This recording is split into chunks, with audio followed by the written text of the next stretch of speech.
కార్తీక దీపం సీరియల్లో జో దీపకి జ్యోత్స్నకి permanent temporary సీఈఓగా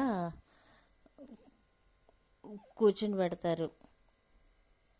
అయితే దీపకి ల్యాప్టాప్ ఇచ్చి ఇందులోని ఈమెయిల్ ఐడి ఎంట్రీ చేస్తే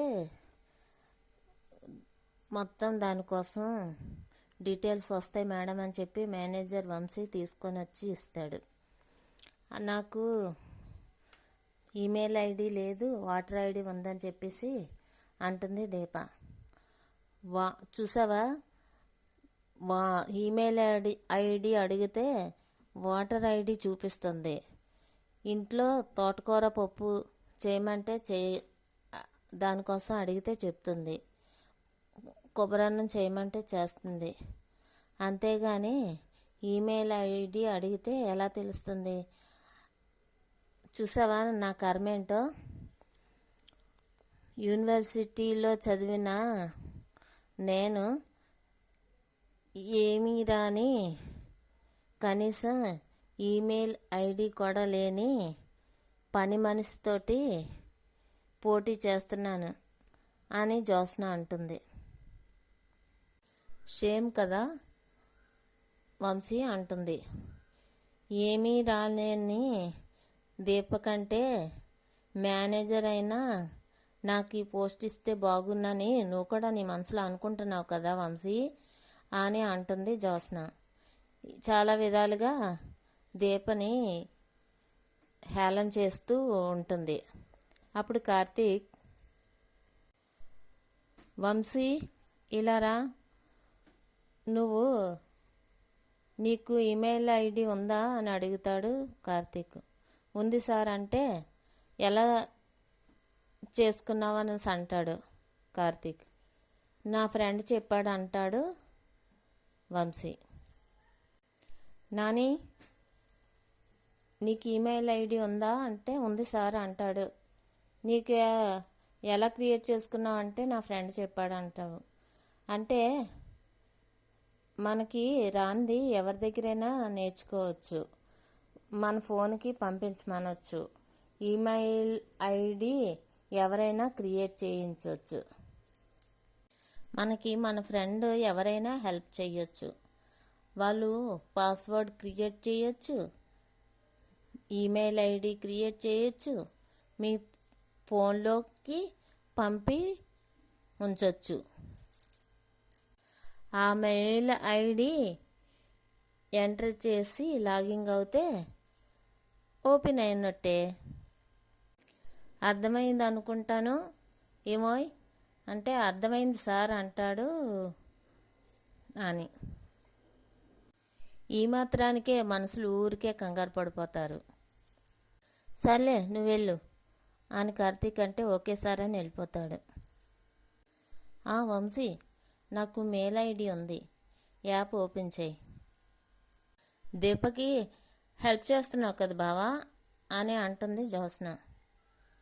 సలహాలు ఇవ్వద్దన్నావు, మాట్లాడొద్దన్నావు, హెల్ప్ చేయొద్దన్నావు, చేయలేదు, మాట్లాడలేదు.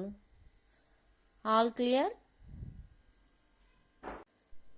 బాబు. వంశీ, లాగిన్ అయ్యవా?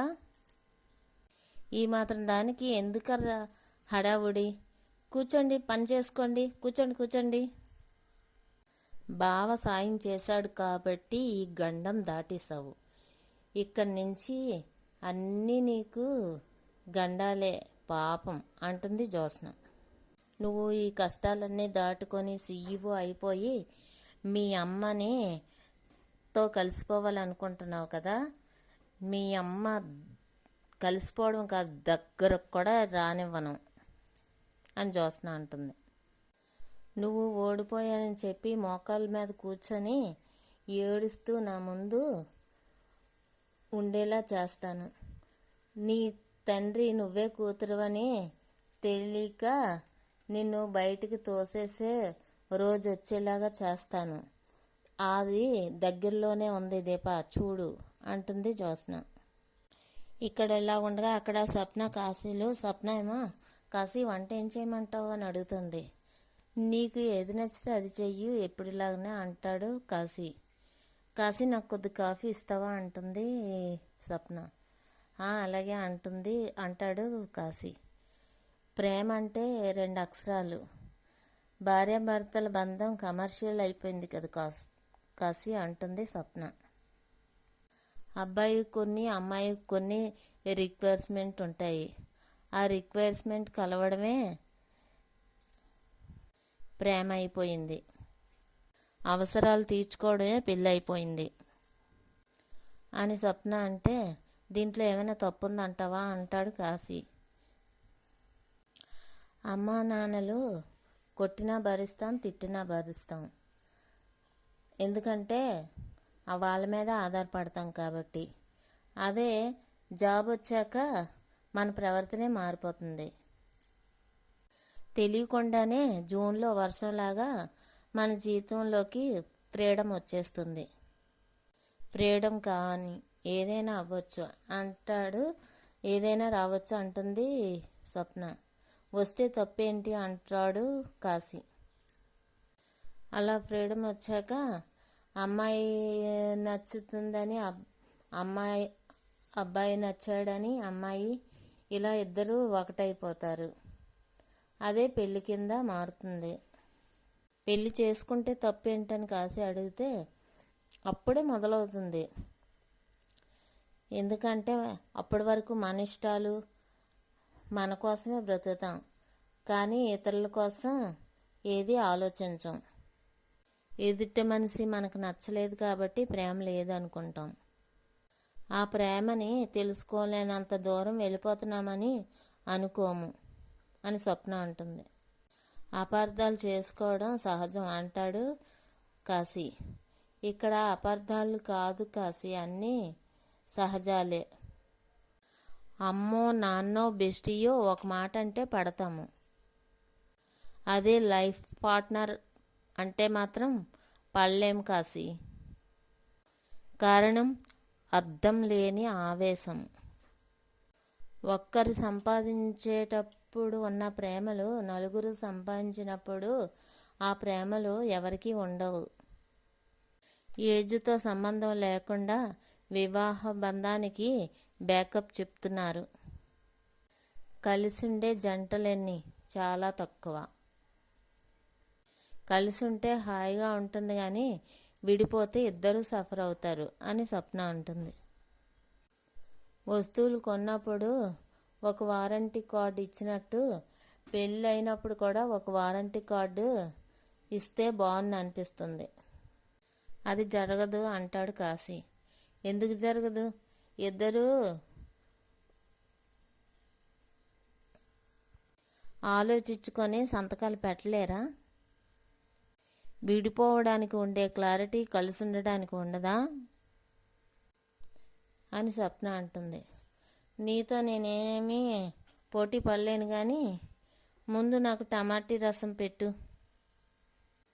తిని చాలా రోజులవుతుంది అని కాశీ అంటే, అలాగే కాశీ అంటుంది స్వప్న. అగ్రిమెంట్లు గ్యారెంటీలు రాసుకుంటే పెళ్ళి అవ్వదు, అది వ్యాపారం అవుతుంది అని కాశీ అంటాడు. వివాహ బంధం ఎప్పుడూ వ్యాపారం కాకూడదు. ఇది ఇక్కడ ఎలాగుండగా అక్కడ కాంచన ఇంక నేను వెళ్ళొస్తాను అంటాడు శ్రీధర్. ఎందుకు తాతయ్య, అందరూ ఇక్కడే ఉన్నారు కదా, మీరు కూడా ఇక్కడే ఉండండి అంటుంది శౌర్య. అవునమ్మా, అందరూ ఇక్కడే ఉండండి, ఇంకెందుకు, చిన్ననాన్నమ్మ పెదనాన్నమ్మ తాతయ్య అందరూ ఇక్కడే ఉండండి, ఒక పని అయిపోతుంది అంటుంది పారిజాతం. అత్తయ్య గారు, ఇక్కడ అందరికీ ఆశ్రయం ఇచ్చేంత మనసున్నా కానీ నేను ఇక్కడికి వచ్చి జారిపడిపోయేంత మనసు మాత్రం నాకు లేదు అని అంటాడు శ్రీధర్. అయ్యయ్యో నేనేం అనలేదు అంటుంది పారిజాతం. మామయ్య తన వాళ్ళ కోసం ఎంత దూరమైనా పోతాడు గ్రాని అని జ్యోత్స్న అంటుంది. నాన్నా, ఏంటి, నానమ్మతోటి నన్ను సమ్మర్ హాలిడేస్కి పంపించేసి మీరు అమ్మమ్మ ఇంటికి వస్తారా? ఈ సమ్మర్ హాలిడేస్కి ఏం చేయాలో తోచక అటు ఇటు తిరుగుతూ ఉంటే ఈ ఈ పిన్నే ఈ జ్యోత్స్న పిన్నే ఈ ఇంటికి రమ్మని తీసుకొచ్చింది అంటాడు కార్తీక్. పిన్నా అని శౌర్య అంటే, అవును బుజ్జి తల్లి, జ్యోత్స్న నీకు పిన్నే అవుతుంది వరుసకి అంటుంది సుమిత్ర. అవును బుజ్జి తల్లి, నేను నీకు పిన్నినే అవుతాను కానీ నువ్వు లోపలికి వెళ్ళి ఆడుకో అంటుంది జ్యోత్స్న. శౌర్యని లోపలికి వెళ్ళిపోమంటుంది. జో మనం వెళ్ళి ఆడుకుందాం అంటుంది శౌర్య. ఇక్కడ నేను ఆడుకోవాల్సిన పని చాలా ఉంది, నువ్వు వెళ్ళి ఆడుకో అంటుంది జ్యోత్స్న శౌర్యతో. దీప, ఈరోజు నువ్వు ఆఫీస్కి మొదటి రోజు వెళ్ళావు కదా, అంతా బాగానే ఉందా అని అడుగుతుంది సుమిత్ర. ఈ మాట ముందు నన్ను అడుగుంటే బాగుండేది, కానీ అడగకపోయినా నేనే సమాధానం చెప్తాను అత్త అని జ్యోత్స్న అంటే, అత్త కోళ్ళ విషయంలో తలపెట్టడం అవసరమా మేనకోళ్ళ అని శ్రీధర్ అంటాడు. ఆవిడ తలపెట్టే రకం కాదు, తగలబెట్టే రకం అని కార్తీక్ అంటాడు.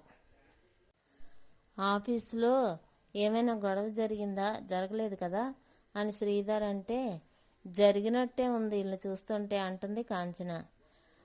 ఇద్దరు సమాన వ్యక్తుల మధ్య పోటీ ఉంటుంది కానీ నువ్వేమీ అనుకోనంటే నీకు ఒక మాట చెప్పనా? బావేదో జాలిపడి తాళి కట్టాడు అనుకుందాం, చదువు సంధ్య లేని పల్లెటూరు మొద్దుని నువ్వెందుకు ఒప్పుకున్నావత్తా అని జ్యోత్స్న అంటే, జ్యోత్స్న అని కార్తీక్ అంటాడు, నువ్వు కోపాన్ని ఎప్పుడూ జోబిలో ఎట్టుకొని తిరుగుతావు, కానీ నువ్వు మాత్రం బుద్ధిని బీరువాలో పెట్టి బయట తిరుగుతూ ఉంటావే అని కాంచన అంటే, బుర్ర లేకపోవడం కంటే బుద్ధి లేకపోవడం పెద్ద వింతేం కాదత్త అని జ్యోత్స్న అంటుంది. రెండూ ఒకటే కదా అని పారిజాతం అంటే, ఒకటి కాదు గ్రాని, ఎలా చెయ్యాలో తెలియకపోవడం బుద్ధి లేని పని.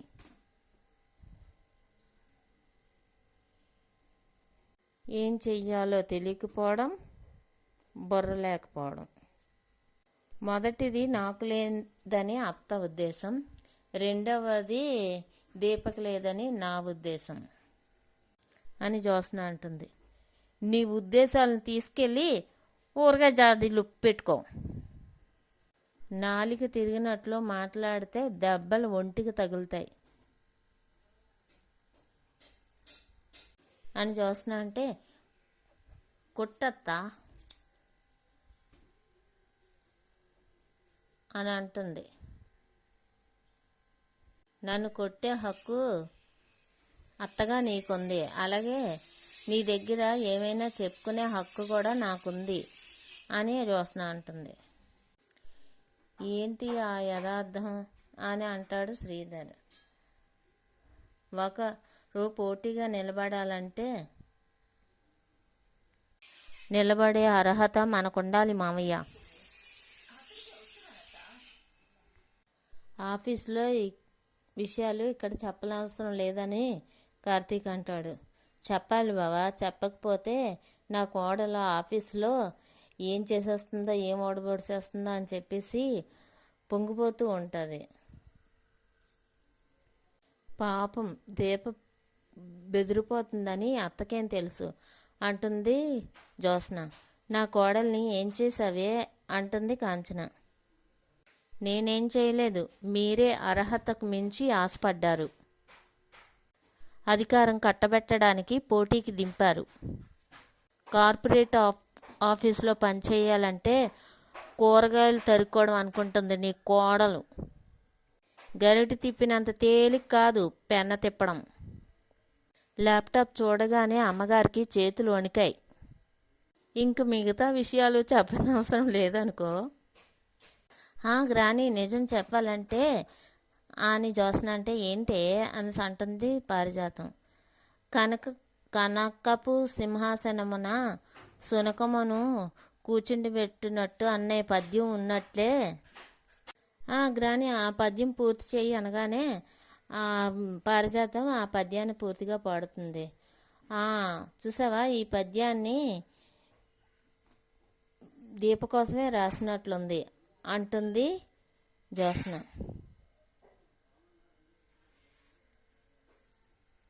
అర్హత లేని వాళ్ళని సింహాసనం కూర్చుండబెడితే అర్హత ఎలా ఉంటుందో ఇంతకంటే ఏది చెప్పలేమని గట్టిగా అంటుంది జ్యోత్స్న. జ్యోత్స్న అని సుమిత్ర పిలుస్తుంది. నువ్వు ఆగుతా, మేడం గారు వేసవి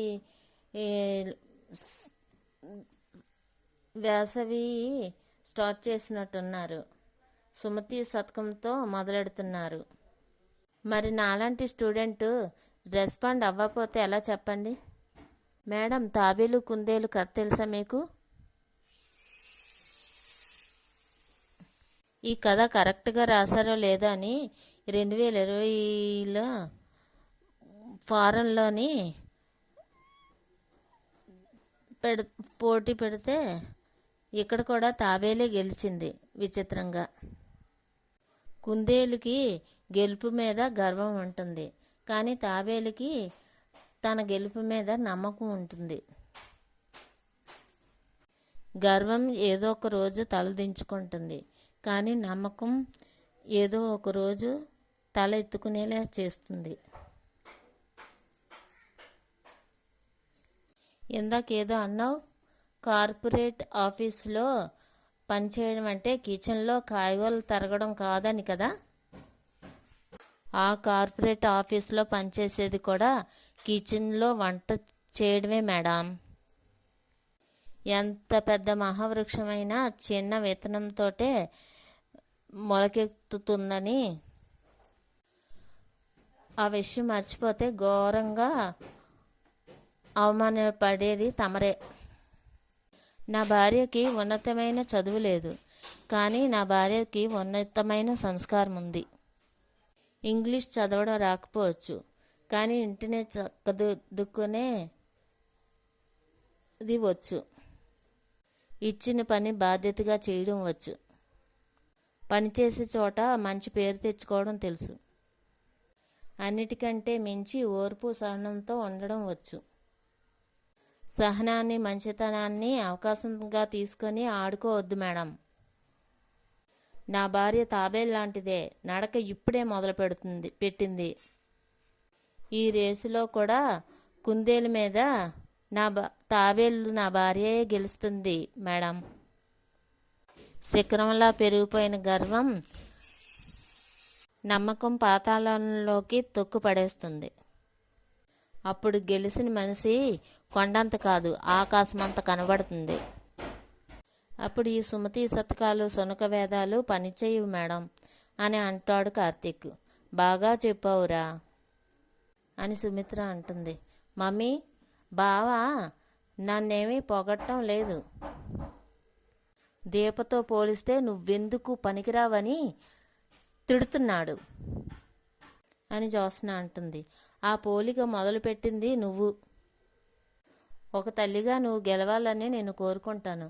నీ గెలుపు నీ టాలెంట్తో తెచ్చుకోవాలని కోరుకుంటాను. అసలు అవతల వాళ్ళని కించపరచడం కాదని సుమిత్ర అంటుంది. అసలు ఆఫీసులో ఏం జరిగిందో తెలుసా మమ్మీ అంటుంది జ్యోత్స్న. ఆఫీసులో ఏదైనా జరగని అక్కడనే మర్చిపోవాలి. ఇలాంటి పంచాయతీలు ఇంకెప్పుడు పెట్టకు. నువ్వు నా బలహీనత కదా అని నువ్వు ఏం చేసినా భరిస్తాను అనుకోకు. నాలో ఎంత బలహీనురాలుందో అంత మొండితనం ఉంది. ఆ మొండితనం కన్నవాళ్ళనే కాదు, కడుపుని పుట్టిన వాళ్ళని కూడా వదిలేసే శక్తి ఉంది. పిల్లలు ఏదో సరదాగా మాట్లాడుకుంటున్నారు. ఇది గొడవలా చూడడం అవసరమా కాంచనా అని పారిజాతం అంటుంది. సుమిత్ర చెప్పింది కదా, అర్థమైన వాళ్ళకి అర్థమైనట్టు చెప్పింది కదా సుమిత్ర అంటాడు శ్రీధర్. చూడమ్మా దీప, నైపుణ్యంతో నమ్మకంతో చేసేవాళ్ళు ఎప్పుడూ పైకి వస్తారు. మనం చిన్నప్పుడు వేసే నడక కూడా ఎంతో కష్టపడి నేర్చుకుంటేనే వచ్చింది. ఏదైనా అంతే, నేర్చుకుంటే వస్తుంది. నేను నువ్వు గెలవాలని మనస్ఫూర్తిగా కోరుకుంటున్నానమ్మా అని శ్రీధర్ అంటే, థ్యాంక్స్ మామయ్య అంటుంది దీప. ఉంటాను దీప. కాంచనా, నేను బయలుదేరుతాను. ఉంటాన్రా అని శ్రీధర్ అంటే, సరే మాస్టర్ అంటాడు కార్తీక్. జ్యోత్స్న, వెళ్ళి ఫ్రెష్ అప్ అయ్యి భోంచేద్దాం. నువ్వు కూడా రారా అంటుంది. ఏం మేడం, మేము వెళ్ళొచ్చా అని అంటాడు కార్తీక్. దాన్ని అడగమేట్రా, నువ్వు వెళ్ళు అంటుంది పారిజాతం. దాదీప అంటాడు కార్తీక్. ఈ ఎపిసోడ్ ఇంతటితో ముగుస్తుంది ఈరోజు.